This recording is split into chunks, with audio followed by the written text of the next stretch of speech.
Hi everyone, and welcome to episode 7 of the Tap HR podcast. I'm really pleased that we've gone past 100 downloads, which is fabulous. And last week we also got featured in the Daily Mail Online, so that was pretty awesome too. Today we're talking about recruitment and how small to medium-sized businesses can attract talent. And I'm joined by the fabulous Shelley Hill. So Shelley is by far the best recruiter that I've ever worked with. We're going to ask her some questions to help you as a business attract the best talent to your business. So Shelley, welcome to the podcast. Thank you for having me. Thank you. Yes. So first question, we'll start off fairly broad. What is the best way for businesses to attract talent to them? I think the best thing someone can do if they're looking to add someone to their team and their organisation is dip into their network, because you're bound to know someone in the professional space that you work in who can either A, do the job themselves, or B, know somebody that could possibly be interested in working for your organisation. So I think that's the quickest way to find someone who's going to be in that specific industry area. And I think the best way I find people do this, it's not the only way, but I think the best way to do it via LinkedIn. I think if you have a LinkedIn account, tap into who you connect and then maybe put a post out to say that you're looking and what opportunity you have, and people can share that with their network as well, so you get that extra exposure. So if you don't have a LinkedIn account, definitely create a LinkedIn account. I think that's definitely something people should be looking to do. And I think some people forget about the free things that you can do with LinkedIn. So as you said, you can pop a post on, but also you can get at least one free job advertisement with LinkedIn. So if you're a small business, you don't have to necessarily pay to advertise on LinkedIn, but you can still tap into all of the candidates that are available out there, as well as using your network in the way that you've said. LinkedIn's great for that because it works two ways. So people can register for job alerts in a specific industry area that they're looking for, but also it will send jobs to people who have keywords from what you're looking for in their profile. So just tap into a passive market as well. So I definitely recommend that. I think that's absolutely essential.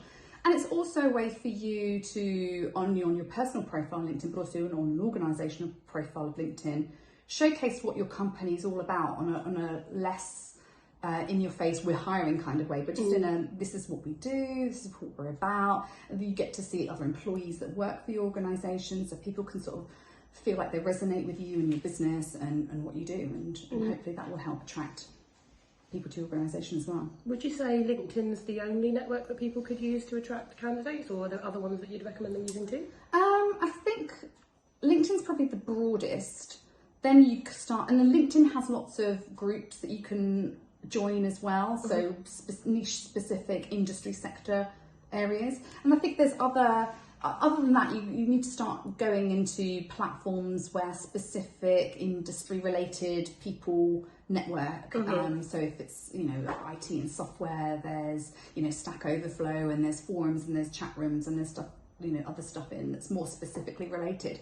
I think the best thing to do then is, if you know somebody with a skill set that you're looking for, is ask where they go to stay up to date with either legislative information, or if there's an associated affiliation to that business or that industry sector. That's another good platform to utilise and hang out on and have a look there.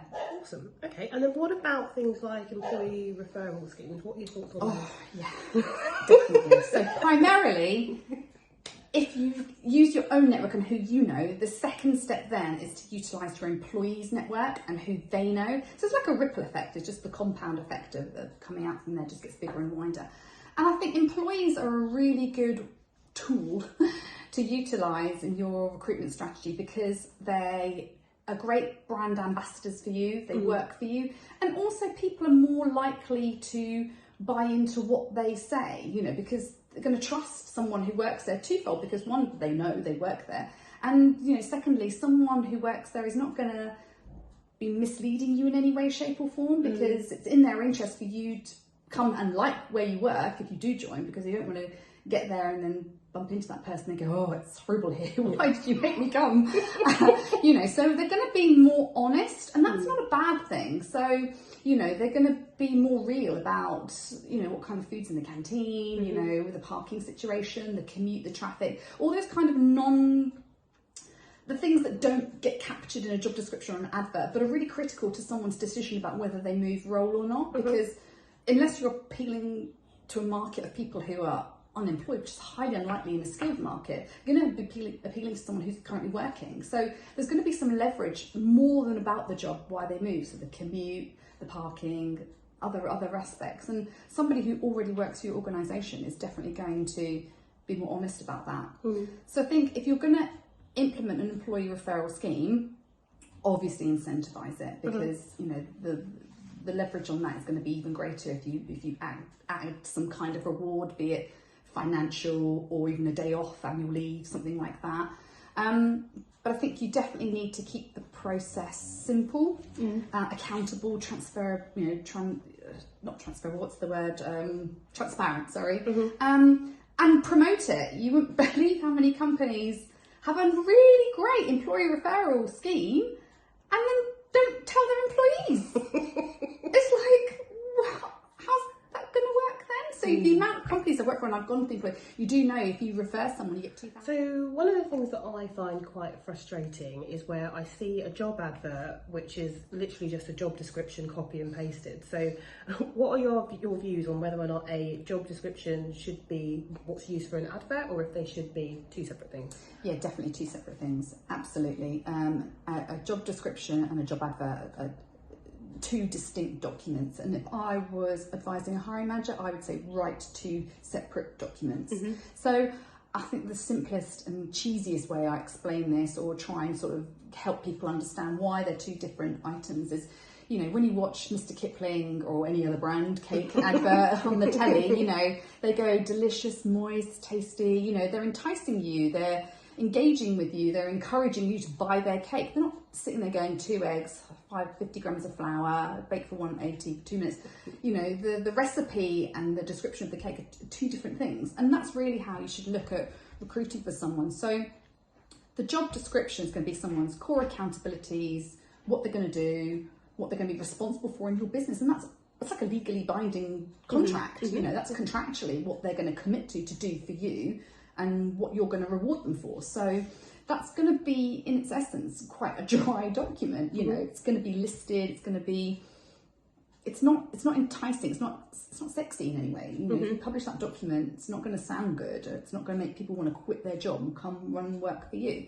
So definitely writing a separate advert that's punchy, engaging, exciting, you know, captive. And people are, you know, the way with TikTok and Instagram Reels and that fast moving way the world is going, technologically speaking, especially if you're appealing for jobs that are going to attract a younger demographic, or you want to hire graduates or anything like that, you need to hook them with the first line. It needs to be straight bang into the job, no waffle about the company or where you are or anything like that. Save that for later. Just go straight into the job. Probably why the job's come about. If it's a new position, definitely that should be your opening line. We have a new position. Shows that you're growing, shows that, you know, it's a role that's not been previously there to define, you know. So that's my probably number one tip for writing a good job advert. And then once you get down the line, then you can start out like a rippling effect in France. If you start out with the role, then start out the team, then the company, and just build it out wider the further you go. If you're going to bear in mind that most people are going to be using handheld devices, then even more, the first paragraph is your hook. And I would definitely get a couple of people involved in this process. If you leave it to one person in the company, you're just getting one perspective, one set of biases, you know, conscious or unconscious. Typically, people try and recruit in what they see in themselves. And if you want a diverse and inclusive organisation, which you should, you know, statistically, they perform better, they produce better, their profits are higher. So, you know, that's definitely what you should be aiming for. Get people who are not like you, you know, did a different academic profile to you, a different industry sector from you. Get someone else to help read and create this document and cast their eyes over it, definitely. And what do you think, or what are the things that you would advise people to be aware of that should and shouldn't be within an advert? Yes, I still see must have 5 years experience. I mean, I could spend 5 years playing football, wouldn't make a bat of difference. Let me tell you, I still wouldn't be able to kick this ball. So you shouldn't be quoting years experience. That's a big no-no. It falls under the Age Discrimination Act anyway, so you know you'd be pulled up on it potentially. If you want someone to have experience in the catering industry, for example, you say must have proven, demonstrable, you know, other words like that, experience in the catering industry, so that people, you know that you want that from them. It doesn't have to be quantified by years. Obviously, you need to be mindful of anything about maternity, pregnancy, gender, sexual orientation. Avoid using macho-y words like gung-ho attitude, or bubbly. Oh, I hate that word. Must have a lovely, bubbly personality. Oh! I mean, they can be deemed as stereotypically gender. You wouldn't call a man bubbly typically. You wouldn't call a woman gung-ho. So, you know, avoid those kinds of phrases. You want, you know, just don't put those in for sure. Fabulous. Bubbly. Don't. One of the other things that I always find quite frustrating is when you see a job advert and it tells you all about the benefits, but when you start talking about salary, it says competitive. Yeah. Because for me, if your salary is that competitive, tell me what it is. What's your thoughts on whether or not salary should be included within job adverts? It's a difficult one, and I've worked with organisations that had a very fixed set salary banding, absolutely to the penny, would not go over X amount. And then I've worked for a company where we did the whole competitive salary, and you know, we would discuss that with the candidate upon application, or if we were going out and approaching them, discuss it with them. And that would be more like what are you currently on? What are you looking for? What's your expectations? It's tricky because the competitive thing does work, because it does open up a pool of candidates that you might not consider your role, or you might not consider right for you. But it's hard work. You're going to need someone in-house that's got the time to do that. And if you're just relying on people applying to the job in that pool of candidates that are going to actively apply to your role, you're going to be wasting your time, theirs, and everybody else's. So, and it also depends on your company. What is your salary structure like? Is it quite flexible and open to discussion for the right person? It depends how you're hiring as well, because, you know, if you have a set role, this is the role you're going to need, they're going to do X, Y, and Z for the next forevermore and a day, then that role's not really going to grow or expand too much. So you can have a set salary band depending on what the market dictates. But if you're going to hire somebody because, and you see this on Dragon's Den all the time, they come with, I don't know, a yoga pot squeezer or some crazy stupid gadget that the dragons aren't interested in, but they go, you know what, I like you, I'm going to invest my money in you. So, and you get that a lot with sort of more techie people, you know, and techie companies, where they just want to invest in the person. So they may do this role now because this is the job vacancy they have, but they can see a career progression path within the company for the person, and therefore, depending how that person grows and develops within that role, they may be worth more in time as they grow. So depends on your role. If it's, let's just assume it's a set role to do X, Y, and Z for the near foreseeable future, and you have a set salary banding scheme, then yes, definitely put the salaries on, because people will self-weed themselves out the application process, and then at least the applicants you do have coming through are going to not be put off when you say, oh, it's £40,000. Oh, well, I'm on 80, or anything like that. You're not going to have that conversation and rule yourself out.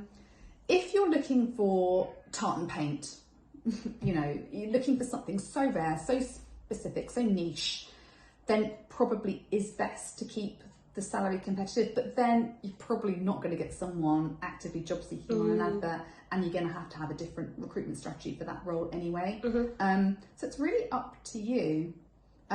Bear in mind, if you keep it competitive, you're going to have to call all the applicants that you like the look of and just ask what they're looking for, and just verify that actually you would be prepared. If there's all singing, all dancing, oh my God, that person's amazing, I really want to hire them. What are they on? I'll match it, I'll beat it, whatever. I want them to come work for me. And you're prepared to do that, great. If you're not prepared to do that, then you know, you're just wasting everyone's time. If you are advertising kind of via a job board or LinkedIn, to kind of combat that issue, could you have a drop down where people can input what their required salary is? So at least then when you're shortlisting, you can see whether or not these people are just massively out of your price bracket. Yeah. And then figure out where what you find is though, if you go cagey, they go cagey. Because they don't want to overcommit and sell themselves short. Because they might think, well, in their head, they really might be paying you 6 figures. So if I go on and go, oh yeah, I want 50, then they'll go, oh fine, pay you 50. And again, I always suggest to hiring managers, if they're punching, if they're being paid less than what they're worth, don't take advantage of that situation. That's why they're looking, you know, pay them what they're worth, pay them what you were going to pay someone anyway. Don't, one, they'll come to you, and two, that's just the right ethical thing to do, The only thing you do need to be mindful of, and I have seen this happen, is, so say for example, you're looking for, I don't know, a PA, and you have 4 or 5 other PAs in your company. Don't advertise this PA role, it's the same as your other PA roles, at a higher salary band than what your current PAs are on, because they're obviously going to see that advert and they'll open up a whole new can of worms. So if you do feel that the current market dictates that you should be paying PAs this, and your current PAs are on this, then you need to do a salary review of your current PAs before you go to market, because otherwise you'll hire 1 PA, but you'll lose 4. Yeah, exactly. Or you'll have a mutiny on your hands. And it doesn't lend well, because the first thing a new PA is going to do is network with all the established PAs, and they're going to be peed off that that person's there on more money than they are. So definitely review that if that's what you're doing. And what about how long you should advertise for? Is there a time that it works to advertise something for, or is that pretty fluid? What do you think? I wouldn't leave it fluid. I would, in a competitive market, and if in the active job pool, people are moving fast. So the first thing I do when I sit down with the hiring manager, go, right, let's look at your diary.